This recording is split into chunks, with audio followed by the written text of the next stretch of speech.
Hello guys! Andito na muli ang inyong kusinerang ina.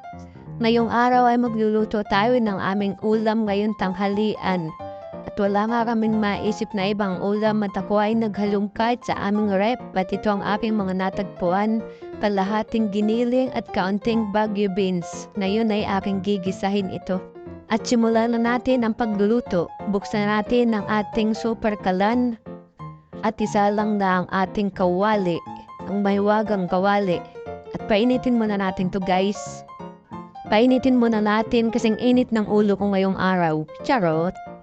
At kapag mainit na guys ang ating kawali ay lagyan na natin ito ng kaunting mantika. Kaunti lang ha. At tayo magigisa ng bawang, sibuyas at iba pa. Siyempre unahin muna natin ang bawang. Yan, bawang muna mga guys. Hintayin natin kulay brown yan o golden yellow. Yellow gold. Ano daw? Napagtapos natin isa lang ang ating bawang at sibuyas, isunod natin ang ating giniling. Kalahati lamang po yan guys, ang ating giniling. And isang kutsa lang natin. Halu-haluin lang natin guys. Hanggang mag-iba na ang kulay niya.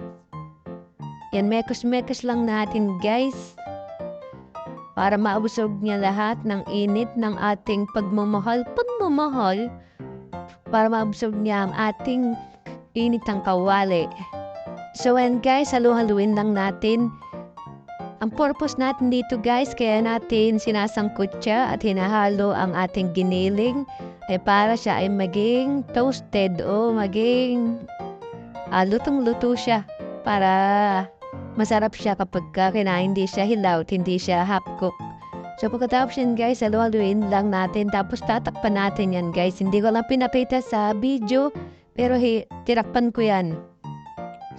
Tapos after nun, kapag tapos natin to, yung magiging hitsura niya. And magiging hitsura niya guys, ang sinasabi ko. Tapos pagkatapos niyan, pag ganyan ang kanyang texture ng karne, isunod natin yung magic sarap.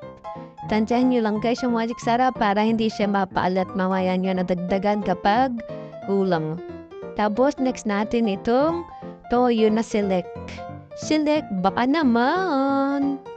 So yan, luin natin guys. Tansyahin nyo lang paggalagay nyo ng toyo. Dahil yung toyo ko sa utak ay iba.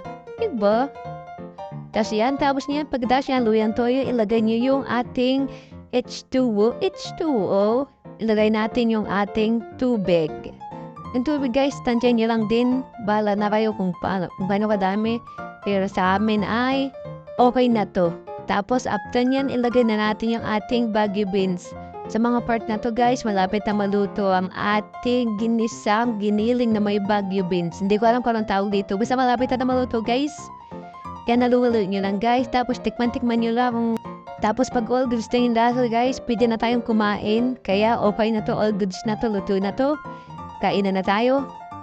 I-plating na natin to guys. Ilagay na natin sa lagayan para makakain na tayo. So ito na pala guys ang niluto ng inyong kusinerang inang ngayong araw. Salamat sa inyong oras at sa panonood. Please like, share, and subscribe sa aking YouTube channel. At pa-comment na lang sa mga request na lulutuin natin para susunod na video ay ating maipost. Uulitin ko ang ating YouTube channel at gusto ko lamang mag-share ng kaalaman sa ating mga nalalaman sa pagluluto. Yun lamang po at maraming salamat.